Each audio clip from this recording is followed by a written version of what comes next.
tal, amigos? Soy Sandy Locuar. Gracias por estar aquí conmigo en Naciones RD. En nuestro programa, nosotros abordamos los retos que tiene la República Dominicana y qué podemos hacer para superar los obstáculos que están entre nosotros y nuestras metas. Si hay una meta muy anhelada por la República Dominicana, es tener luz permanente. Al parecer, estamos viendo una luz al final de ese gran túnel que significó la búsqueda por una energía constante con la entrada en el sistema de Punta Catalina. Sin embargo, como cabía de esperar, hay ciertas críticas respecto a la planta que ya está en operación. Israel Figueroa y yo hemos invitado a un ingeniero que siempre nos ayuda a entender el tema porque explica, pero de verdad que es muy sencillo, cómo funciona el mercado eléctrico. Ese es el tema del día de hoy con el ingeniero Augusto Bello.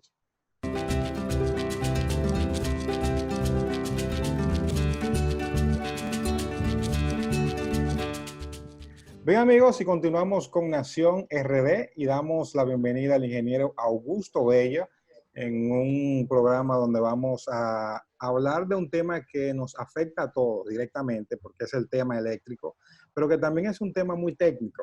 Y como cada vez que tenemos la oportunidad de conversar sobre esta temática, queremos a alguien que sea un gran conocedor del mercado eléctrico, porque esté dentro del mercado eléctrico. El ingeniero pertenece a la distribuidora de electricidad del Este, AEDESTE, pero también que hable en un lenguaje que nosotros podamos entender. Y ha estado muy en boga el debate sobre Punta Catalina. ¿Qué tan efectivo ha sido Punta Catalina para el mercado eléctrico? Hay algunos sectores políticos que aseguran que se trata de un total fracaso. Por supuesto, cada información a 20 días de unas elecciones presidenciales hay que tomarla con un granito de sal, ¿verdad? Pero se han despachado hablando de que ha sido un fracaso, no ha impactado en la calidad de la electricidad, no ha impactado en los precios. Y quisiera que usted nos ayude a entender el mercado eléctrico dominicano en este momento. Bienvenido a Nación RD. Bienvenido, Augusto. Muchas gracias, Israel. Muchas gracias, Sandy, por invitarme nuevamente a tu programa. Para mí es un placer y más tocar estos temas eléctricos que tienden a ser un poco complicados, pero lo vamos a hacer de una manera que se entienda prácticamente bien. Entonces, vamos a hablar primero de cómo funciona el mercado eléctrico. Pero antes de hablar del funcionamiento, brevemente vamos a explicar simplemente cómo está compuesto. O sea, al igual que en muchos países, por ejemplo, como pasa al inicio en Chile y en otros países de Centroamérica, el mercado se compone por empresas distribuidoras, por empresas de generación, la empresa de transmisión y organismos reguladores.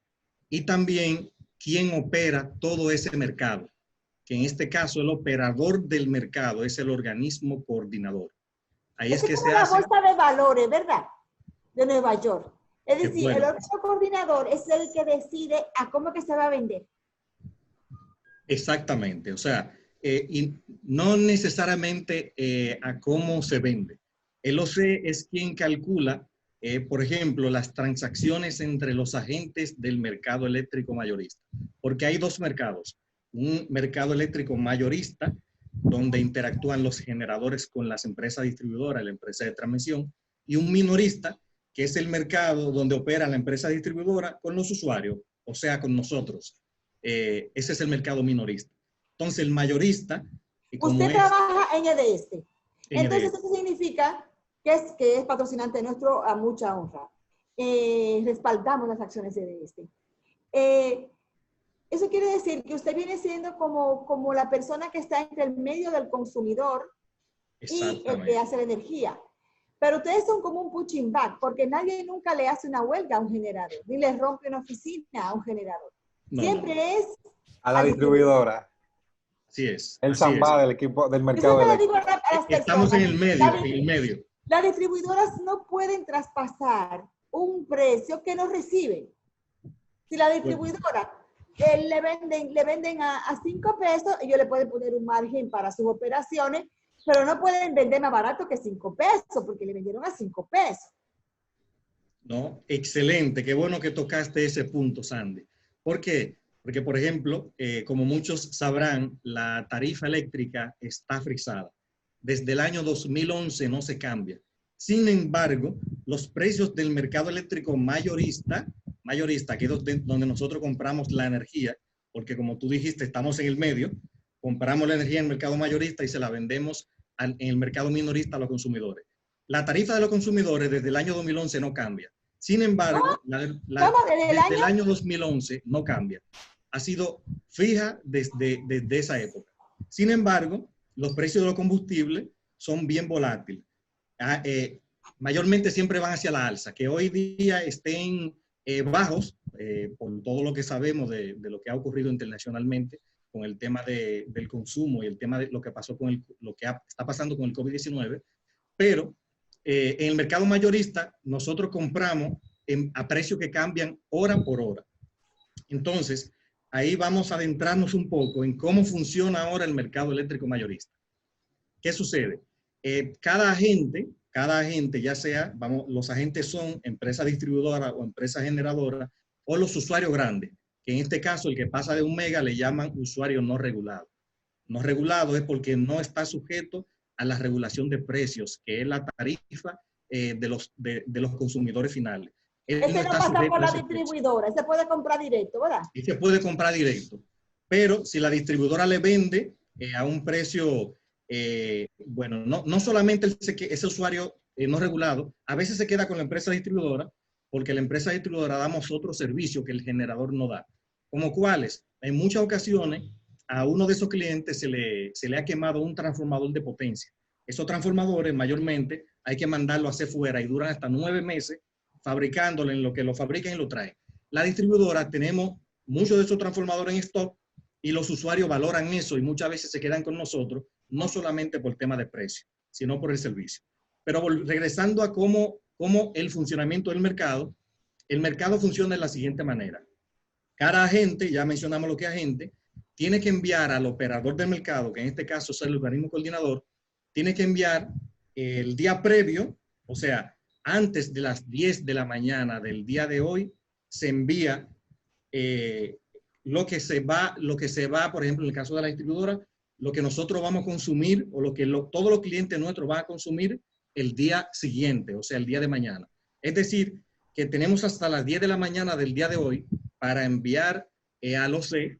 También pasa con los generadores, que se tienen que enviar previo para que el OC conjugue la demanda con la generación. ¿Qué pasa con los generadores? Los generadores envían lo que son sus costos variables y las restricciones operativas que tengan cada uno de Ay, los... no, estamos yendo muy rápido. Yo me estoy como confundiendo. El OC es el que está en el medio, ¿verdad? Es el que opera al que hay que enviar todas las informaciones. Ajá, el OC es como el que está en la subasta, ¿verdad? El que tiene el mazo. Es el mallete. Entonces, los generadores le dicen, para mañana yo te puedo vender esto a tal precio. ¿Cuál es su disponibilidad y cuál es el costo de cada uno de esos generadores? Porque con el costo y la disponibilidad que tienen, el OC hace una lista de méritos que ordena a los generadores desde el más barato hacia el más caro. Lo pone en una lista de méritos. Porque este sistema... Vamos a ir al paso como ya el destripador, porque quiero que ustedes, mis amigos televidentes, entiendan. ¿Ya estáis se han dado cuenta de una diferencia? Es decir, no es de que en tiempo real. Ahora, no. Eso se hace como un día antes. Claro, un día antes, los generadores dicen, yo mañana puedo vender tanto mega y lo voy a vender a tanto. El OCD anota. Ok, fulanito, ese pen con tanto mega o el que sea, a tanto. Fulanito dice que tiene tanto. Fulanito dice que hoy no tiene porque va a dar mantenimiento. Entonces, el OC, amigo, OC, organismo le dice a la distribuidora, pues lo que hay para mañana. Y el primero que entra es el más barato. Pero, dile el pero. Pero cuando entra el último de esa lista, porque hay demanda, todos los demás cobran el precio del último. ¿Es o no es? Exactamente. Pero qué belleza. Exactamente eso, Sandy. Eso se calcula en cada hora. En cada hora, el OC tiene que calcular el costo marginal de cada hora. ¿Y quién lo fija en cada hora? La última central que entra en esa hora. Y ahí es que entra Punta Catalina. Porque si no. Punta Catalina entra con un precio más bajo y tiene mucho mega, claro, por muchas horas, el precio de referencia es el de Punta Catalina. ¿Es así? ¿Lo entendí, profesor? No el precio de referencia, pero cuando entra Punta Catalina desplaza las centrales más caras. Es decir, que el precio va a ser fijado por otra central más barata. Si anteriormente entraba una planta que a veces su costo variable llegaba hasta 14,000 pesos por cada mega que inyecte, si Punta Catalina entra, entonces ese costo puede llegar a ser, como ha pasado hoy día, ese costo en algunas horas de los 14,000 ha bajado a 2,000 pesos por megavatio hora. O sea, una reducción considerable. Y eso es lo que paga la distribuidora. Eso es lo que va a pagar la distribuidora. Claro, lo que paga la distribuidora, en vez de pagar 14,000 pesos por cada megavatio hora, hoy día está pagando 2,000 pesos por cada megavatio hora. ¿Y por qué entonces hay distribuidora? Perdón. Sí, una preguntita. ¿No hay una como una media para poder aceptar esos precios? ¿O cada uno lo pone de manera mera la ganaria? Para evitar que uno lo suba en exceso o lo baje en exceso. Sí, bueno, la superintendencia, que es el organismo regulador, audita, según el reglamento y resoluciones que hay, debe auditar esos costos variables. Okay. También el organismo coordinador tiene referencia, en base al tipo de tecnología, cuál debería ser el costo de un generador. Que si lo pone muy elevado o muy bajo, se le debe hacer un llamado a la atención y se debe corregir. Entonces, sin embargo, en nuestro programa el malo siempre es Israel y yo soy la buena, usted ve. Entonces, si Israel tiene una planta, mire, Israel tiene una planta bien cara y me dice a mí que la tengo más barata. Mira, muchacha, no ofrezca nada para que yo entre. Y después tú y yo por detrás nos arreglamos. Exacto. ¿Eso se puede dar? Bueno, justamente la normativa o la regulación del mercado eléctrico de República Dominicana nos cubre de eso. ¿Por qué? Porque el generador, a menos de que sea una falla que se demuestre, él si queda indisponible, por ejemplo, por orden administrativa, el generador va perdiendo lo que es el pago de la potencia firme. O sea, si hoy día yo digo que mi generador no está disponible y no puedo demostrar por qué razón está indisponible, entonces esa indisponibilidad se van computando y va perjudicando el pago de la potencia. El pago de la potencia es el que ayuda al generador a recuperar esa inversión. O sea, justamente para eso, para evitar, porque un generador lo puede hacer y puede fijar el precio otra más cara. Por ejemplo, hay generadores, hay plantas, empresas de generación que tienen planta barata y planta cara. Si la regulación no nos cubriera, él en algún momento pone indisponible su planta para que fije el precio otra más cara. Y él, de alguna razón, puede ganar más plata. Pero la regulación no cubre porque ese que él puso indisponible se va siendo penalizado. Va siendo penalizado y puede llegar a recibir cada vez menos pago de potencia. Entonces, el pago eso sí, la superintendencia está en eso. Asumiendo que la superintendencia de electricidad esté vigilando eso y esté dispuesta a... ¿Usted ha oído casos de que eso haya pasado? Realmente no. El mercado Entonces, en tantos años que tenemos, nunca la superintendencia le ha puesto una multa a nadie. Que me excusen. Realmente no se han portado muy bien. han puesto multa a los generadores, pero... Es que han cumplido con la ley. Vamos a pensar bien. Usted no puede opinar de eso porque usted no es periodista. Lo opino yo. Pero me llama la atención que se portan tan bien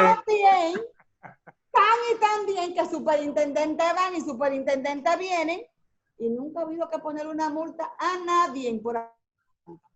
Somos un ejemplo regional en ese sentido, entonces. Sí. Bueno, y lo más importante es que, por ejemplo, en el mercado mayorista hay muchas empresas que están velando por cada una por sus intereses. Que si un generador, por ejemplo, hace algo que en su beneficio, y lógicamente lo que usted comentó ahorita, esto es un pastel. Si alguien se beneficia es porque otro se está perjudicando, porque es un pastel. Entonces, el que se está perjudicando, lógicamente, hace un llamado a la atención y se le... Eso es cuando no existe esquema cártel, amigo.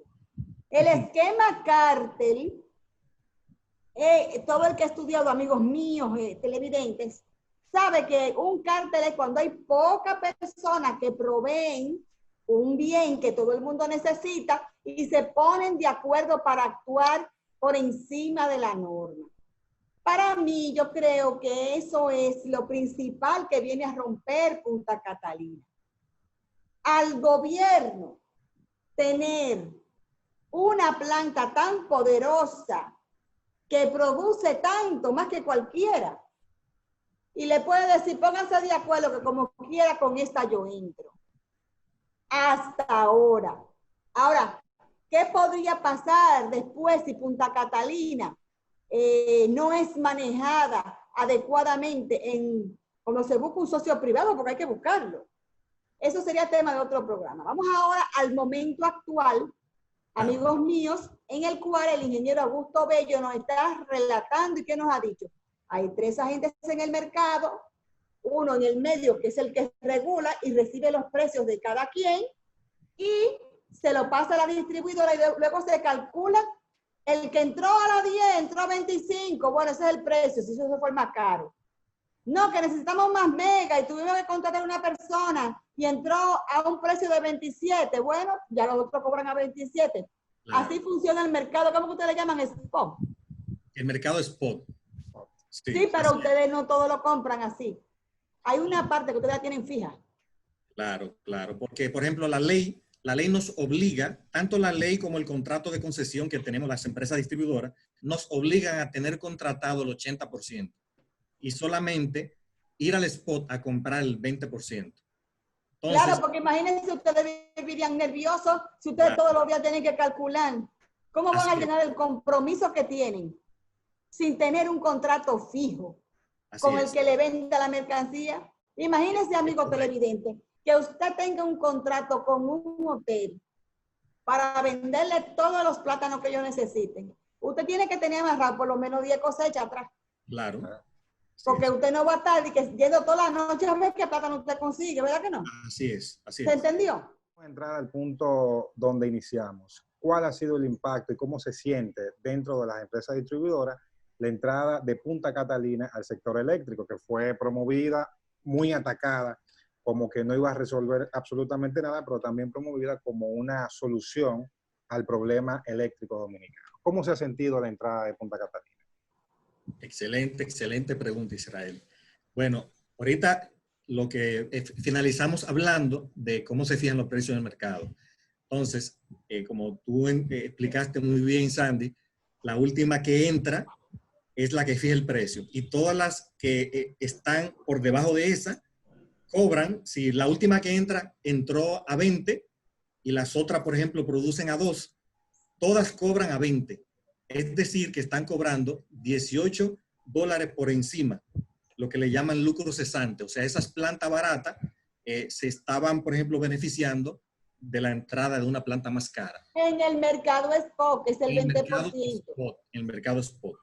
Entonces, de los beneficios que hemos tenido, principalmente las empresas distribuidoras, lógicamente, hemos tenido beneficios tanto en el mercado spot como en la compra por contrato. Primero, la compra por contrato, porque toda la energía que produce Punta Catalina se divide entre las 3 empresas distribuidoras.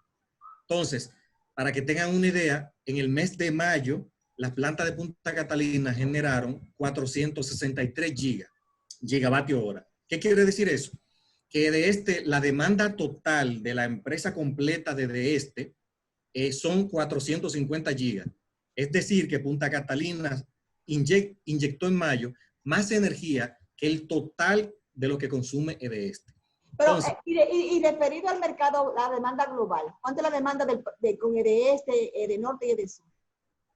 Sí, lo que inyecta Punta Catalina representa un 35% de toda la demanda del sistema, un 35%. Augusto, diga la verdad. Si fuera usted quisiera que además se la vendieran a usted, a EDESTE, ¿verdad? Porque claro que es como sí. que yo le sentí ese Claro que sí. Pero Claro ha que sí. dicho, Caballero. un paréntesis, ha dicho la Comisión de Energía del PRM, que ha dicho que, por ejemplo, Punta Catalina no ha recibido ninguna certificación para operar en el mercado eléctrico. ¿Qué tan cierta es esa denuncia que hace el ingeniero Almonte del PRM? Bueno, lo que pasa es que eso es ese punto ahí que es un punto bien técnico y lo tenemos, por ejemplo, se tiene que aclarar, porque una cosa es que no haya recibido una certificación para operar, la planta está operando. ¿Qué sucede? La planta está operando bajo qué está operando, bajo qué permisos. Por ejemplo, hay una resolución de puesta en marcha de las obras eléctricas, que es la resolución 61 del año 2015. ¿Qué dice esa resolución? Están ahí establecidos todos los requisitos que se deben cumplir para la puesta en marcha de una central, ya sea central de carbón, en este caso Punta Catalina. ¿Qué sucede? Eso tiene, por ejemplo, el trámite A, el trámite B, C y el trámite D. ¿Qué sucede? Hoy día ya superó lo que es el trámite A y el trámite B. Está en proceso del trámite C. El trámite C es la prueba que se le hace de regulación de frecuencia.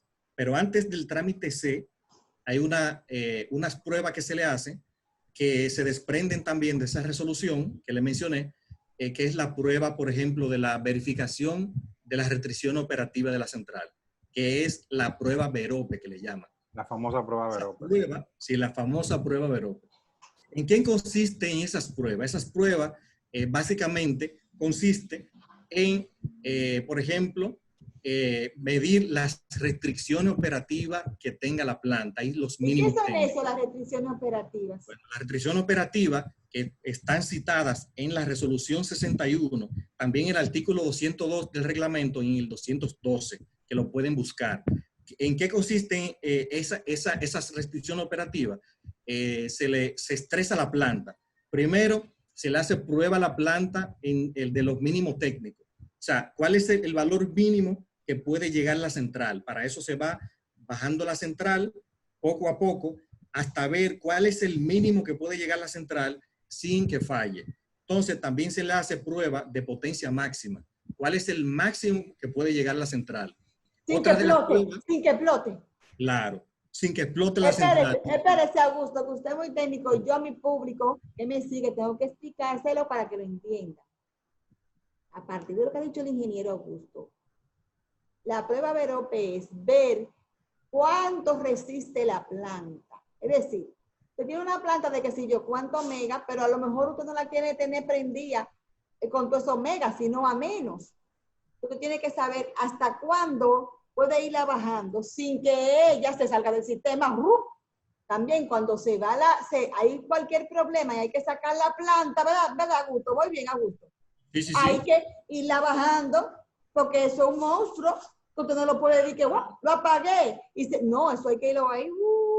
Entonces también hay que ver si usted necesita poner la planta a máxima capacidad, si todos sus relojes de medición y controles de funcionamiento están bien. ¿Entendí, Augusto? No, excelente, excelente explicación.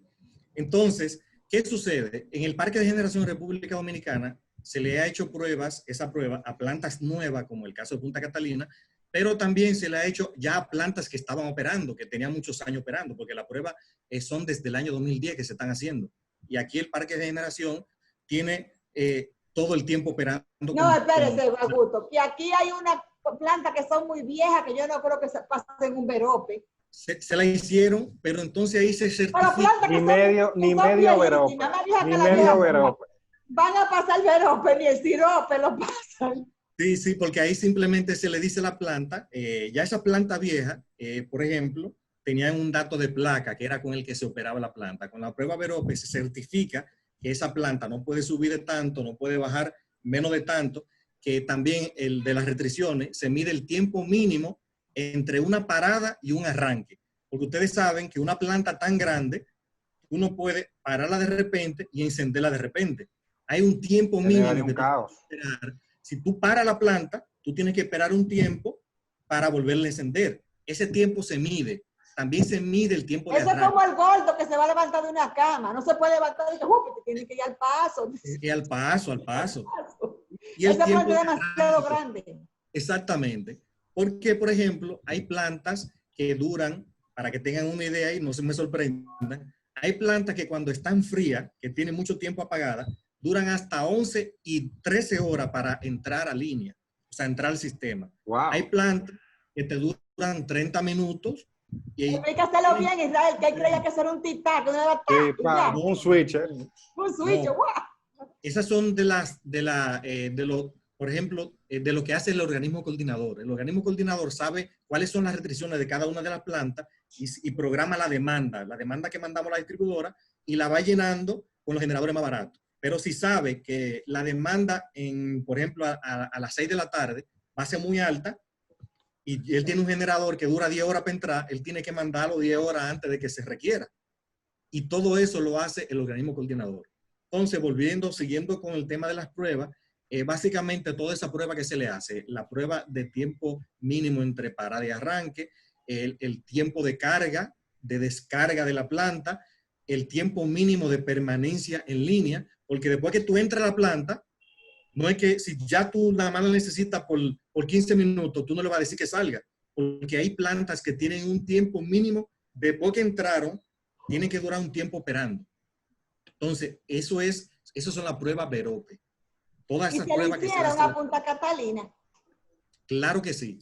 Las pruebas a Punta Catalina se la hicieron, las pruebas Verope. Entonces, hoy día está en el trámite C, para completar el trámite C, que es la prueba de regulación de frecuencia. Una vez se completa el trámite C, que justamente se está en ese ¿Y proceso. qué es lo que es la regulación de frecuencia? ¿En qué es esa prueba? Bien, se lo voy a poner fácil y llano, como usted lo explica mejor que yo. Por ejemplo, si tenemos una planta eléctrica pequeña de mi casa, por ejemplo, y yo conecto una plancha, usted sabe que cuando usted conecta una plancha, la planta como que se agacha. Ah, la Baja, lo siente. Y cuando usted la desconecta de golpe, como que se acelera. Entonces, usted sabrá que día a día todo el mundo está aprendiendo, apagando, entran en operación, por ejemplo, industria, también salen de operación. Es decir, que hora por hora el consumo hace que varíe mucho esa encendida y esa apagada. Entonces, esa variación de toda esa encendida y esa apagada va haciendo que la frecuencia en el sistema, o sea, que los generadores o se aceleren o se desaceleren.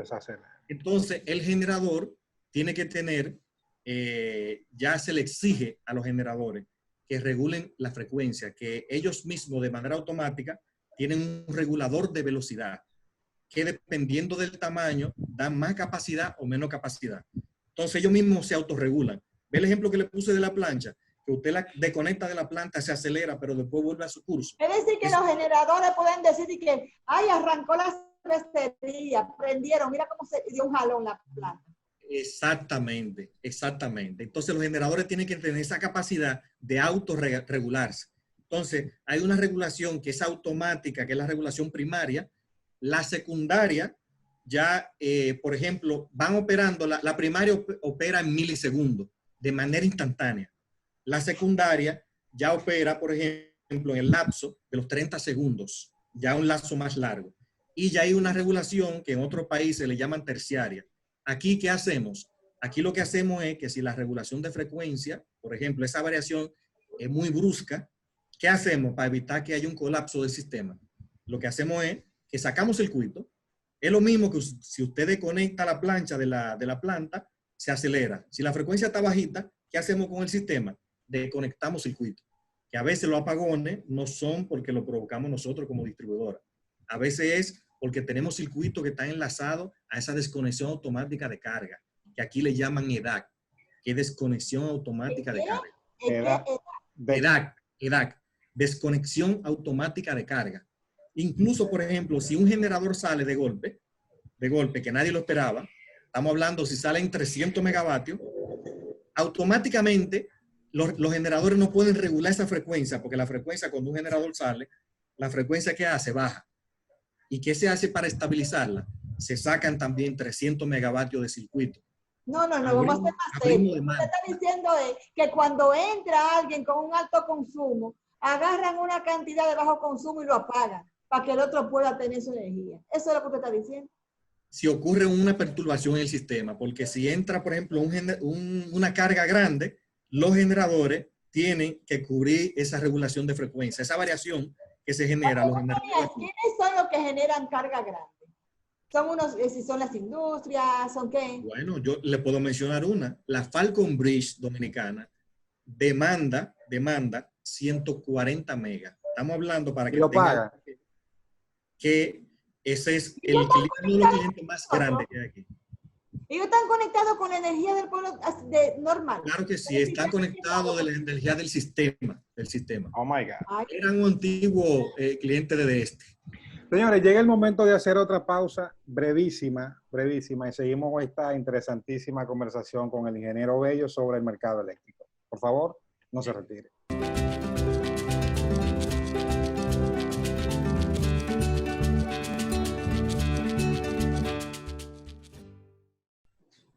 Bien, amigos, continuamos con Nación RD y conversando con el ingeniero Bello de hemos dado un paseo por todo el funcionamiento del servicio eléctrico nacional, que es un tema del que, como dije al principio, a todos nos impacta, todos de alguna manera u otra estamos relacionados con el servicio eléctrico y no siempre encontramos a alguien que nos diga punto por punto cómo se fija el precio de la energía, cómo se hacen las evaluaciones para poder darle el aval a una planta para que opere y cómo es que funciona esa relación entre las generadoras y las distribuidoras, pero también cómo ha impactado al mercado eléctrico la entrada de Punta Catalina y brevísimamente conversábamos cómo, por ejemplo, ahora nosotros estamos en una situación en que la mayoría de los sectores dominicanos tienen el aval del servicio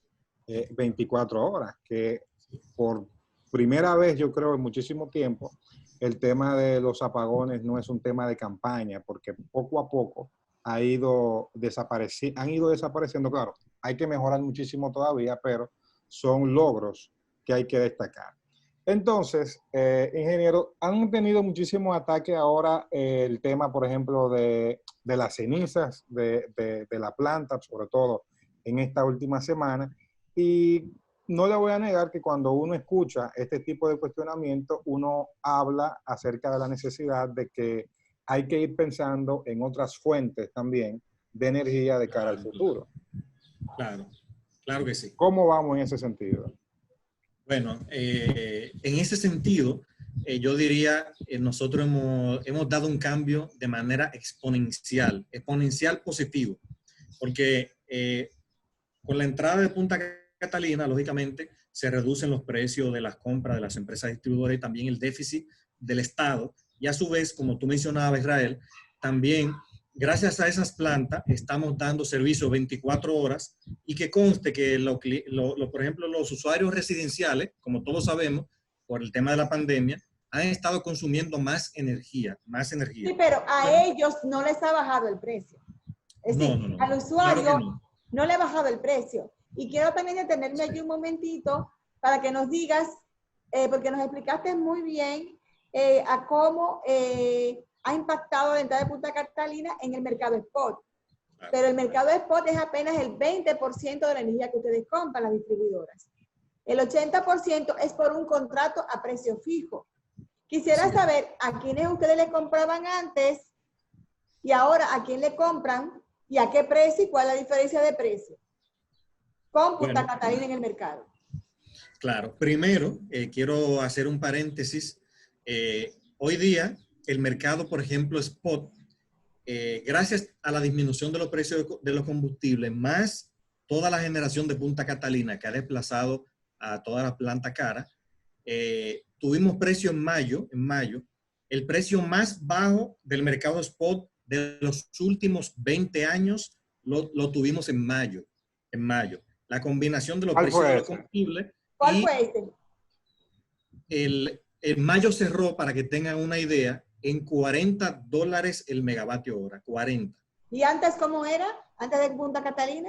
Bueno, ese precio spot ha llegado hasta sobre los $200 el megavatio hora. Wow. Sí. Y apenas el año pasado. ¿A 40? Sí. El año pasado, en noviembre, septiembre, estaba en 140 y hoy día está en 40. ¿Cuáles plantas ha desplazado? Ha desplazado las 3 plantas, por ejemplo, de Coyentri, que son plantas caras, la planta de San Felipe, que No, son pero esa 130 nunca la aprendía. megavatios, Coyentri no la aprendía. Jaina TG, que son 100 megavatios. ¿Qué tan Todas cara? Usted esas mencionaba, plantas, por ejemplo, que Coyentrix era cara, pero ¿qué tan cara para nosotros compararlo Pero el que precio? Coyentri no la aprendían, que él lo sabe, que eso no lo aprendían por caro. sí, le voy a dar el Pero estaba precio, dentro del mercado lo voy a dar eléctrico. en pesos para que se entienda. Por ejemplo, Punta Catalina, el precio al cual va a vender su energía en el mercado spot, vamos a verlo de esa manera, ronda, por ejemplo, los 2,000 pesos, 2,300 pesos el megavatio hora. Es el precio de venta en el spot de Punta Catalina. Ahora bien, del mercado spot. Esas centrales que ha desplazado, Jaina TG, el precio son 14,000 pesos el megavatio hora. O sea, De 2,000 a 14,000. estamos hablando 11,500 pesos más alto que Punta Catalina. A mí no me gusta cogerle pena a todo el mundo, pero ¿y qué va a hacer el dueño de esa planta? ¿Se la comérsela con yuca entonces ahora? Bueno, hay algo en el mercado Sale que del le mercado permite, automáticamente, pues es que no hay forma sí, de que siga operando de esa manera. le permite seguir recibiendo el pago de potencia, el cual se va reduciendo a través del tiempo, a medida que esa planta, cada vez que entre menos al sistema, se va reduciendo hasta que llegue a cero. ¿Cómo se llama esa planta para yo buscar quiénes son los dueños? Los dueños son Jaina TG. Esa es una de las plantas.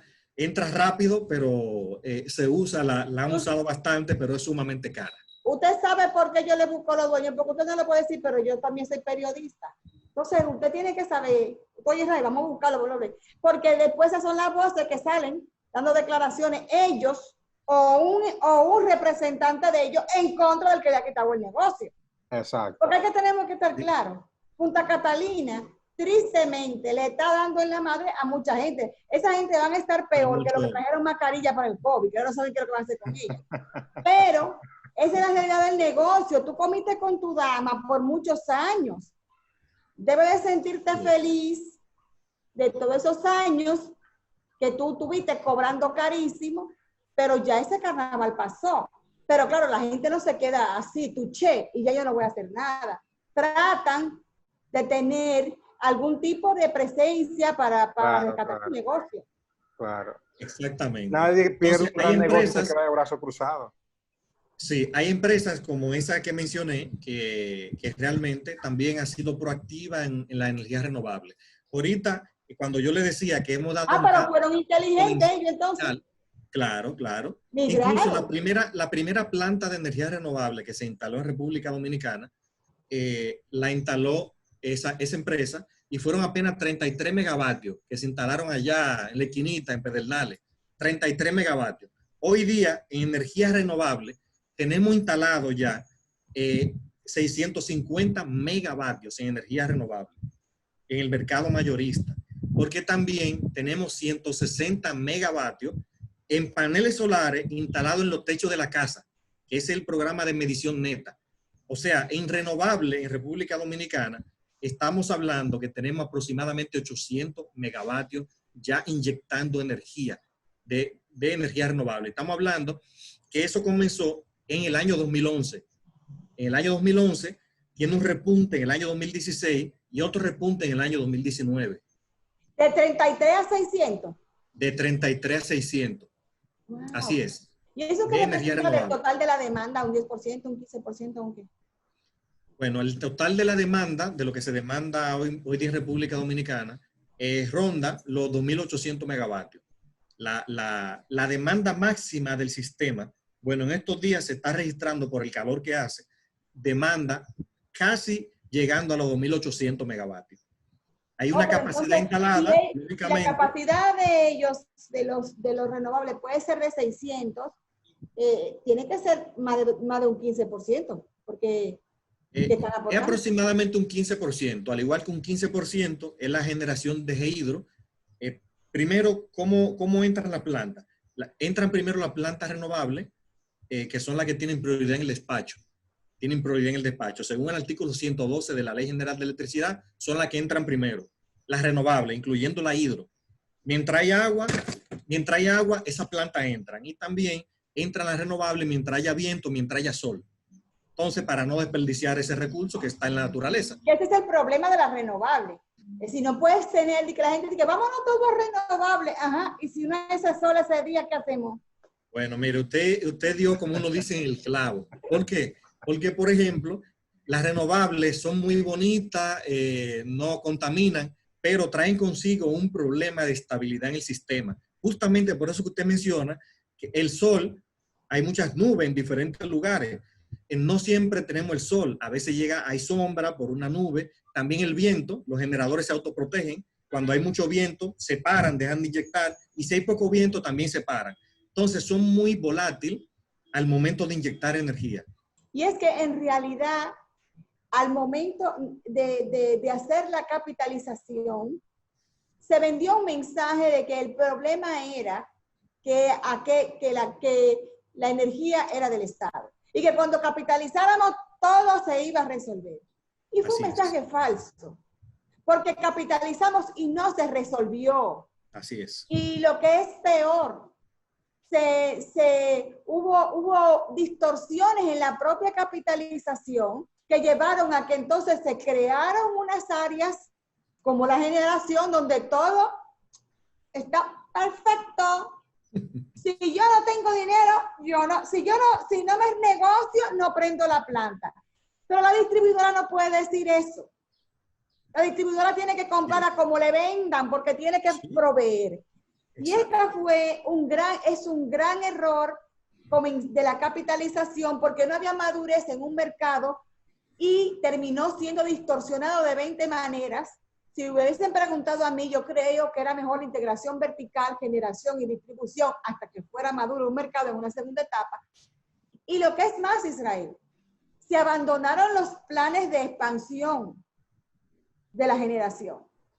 Aquella gente que y nosotros cada vez más golosos como economía, consumiendo energía, pero no aumentaba las plantas instaladas. Y el que tiene una planta instalada y la está vendiendo a buen precio, ¿qué caray le va a importar hacer una inversión?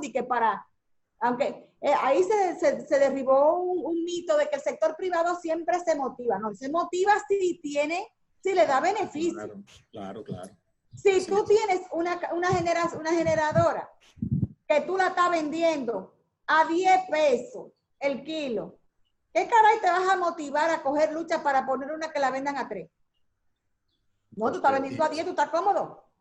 Y encima de eso, con los problemas que hay de cobro en República Dominicana. Y siempre después se cayó, en el gobierno de Leonel, el segundo, se comenzó, Danilo decía, me acuerdo, hay que aumentar, tenemos que tener más generación. Y se pensó siempre en gas. Siempre se pensó en gas. En un momento se comenzó con una planta, me acuerdo que la trajo un señor, el que estaba de embajador en Corea, que los coreanos iban a hacer una planta de carbón, pero siempre todos preferíamos gas, porque es más. Pero ahí vino la crisis del gas, que todo el mundo quería lo mismo. Así es. Y no aparecía gas. Sí. Uno va a hacer una planta de gas sin tener un contrato por lo menos de 10 años de que te provean gas. Y así fue que volvimos a la idea que se había tenido antes de carbón. Nosotros, ya que tú hablabas de la capitalización, después de la capitalización vinieron los acuerdos de Madrid.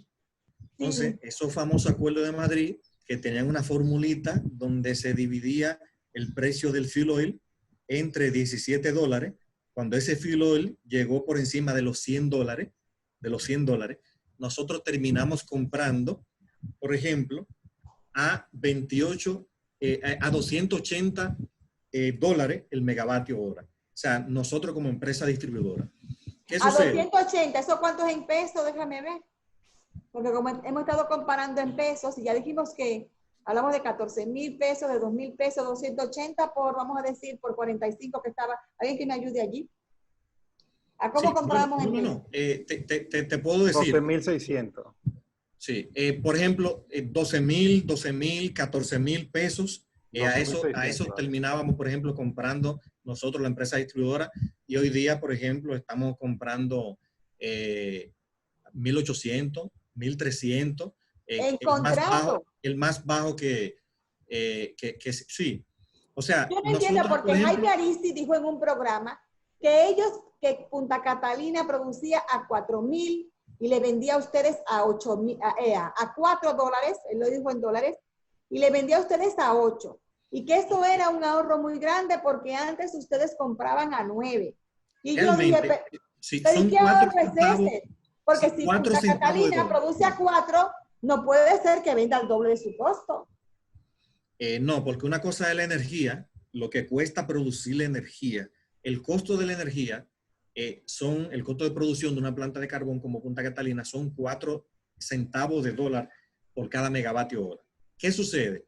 Que esa planta no solamente se toma en cuenta la energía, porque una cosa es la energía y otra cosa es también, hoy día la planta todavía no es declarada comercialmente, por eso no cobra potencia, pero sí tiene otros costos aparte de la energía. O sea, no solamente, por ejemplo, el costo de la energía te ayuda a cubrir lo que es la operación de la planta, el costo del Nada, quemar el carbón.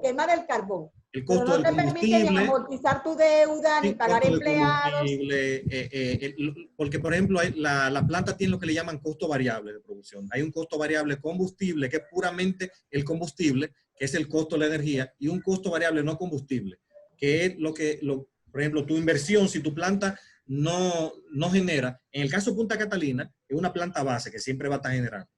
Pero si en el caso de otra planta que no siempre va a estar generando, si no está generando, no va a recuperar su inversión a menos que se le pague potencia. Entonces también las plantas pagan en el mercado spot otras cosas. Eso lo dijo él en el programa El Sol de la Mañana. Tendríamos que invitarlo a él, porque él dijo, nosotros nuestro costo de producción es 4 y le vendemos a las distribuidoras a 8.